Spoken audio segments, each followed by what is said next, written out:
সুপ্রিয় বন্ধুরা, গত ক্লাসে আমরা আলোচনা করেছিলাম আর্টিকেল কাকে বলে, কত প্রকার ও কি কি। এই ক্লাসে আমাদের আলোচনা আর্টিকেলের ব্যবহার। এর ব্যবহার: যদি কোনো ওয়ার্ডের প্রথম লেটার কনসোনেন্ট হয় তবে এ বসে, যেমন এ হ্যান্ড এবং এ ম্যান। আবার যদি কোনো ওয়ার্ডের প্রথম লেটার এইচ হয়, সেটি উচ্চারিতভাবে থাকে, তাহলে সেখানে এ বসে, যেমন এ হর্স, এ হাউস। কোনো ওয়ার্ডের প্রথম লেটার যদি ভাওয়েল হয় এবং সেটি যদি ইউয়ের মতো উচ্চারণ হয়, তাহলে সেখানে এ ব্যবহার করা হয়, যেমন a university, A uniform. One যুক্ত শব্দের পূর্বে এ বসে, যেমন এ 1 টাকা নোট। আবার কোনো সংক্ষিপ্ত ওয়ার্ডের প্রথম লেটার যদি কনসোনেন্টের মতো উচ্চারিত হয়, তাহলে এ বসে, যেমন এ বিসিএস।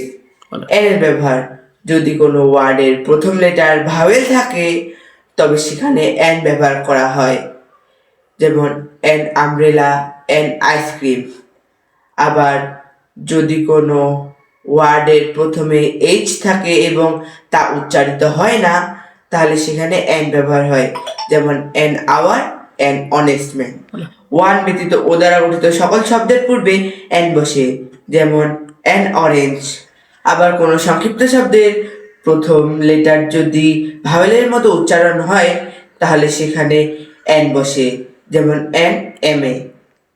দা এর ব্যবহার: কোনো নির্দিষ্ট ব্যক্তি বা বস্তুর পূর্বে দা বসে, যেমন the girl, the boy, the man. পৃথিবীতে যে সকল বস্তু একটি মাত্র আছে তার পূর্বে দা বসে, যেমন the sky, the sun, the moon, the earth. আবার নদী, উপসাগর, মহাসাগর, সাগর, ধর্মগ্রন্থ, পত্রিকা ইত্যাদির নামের পূর্বে দা বসে, যেমন দ্য মেঘনা, দ্য পদ্মা, দ্য গীতা।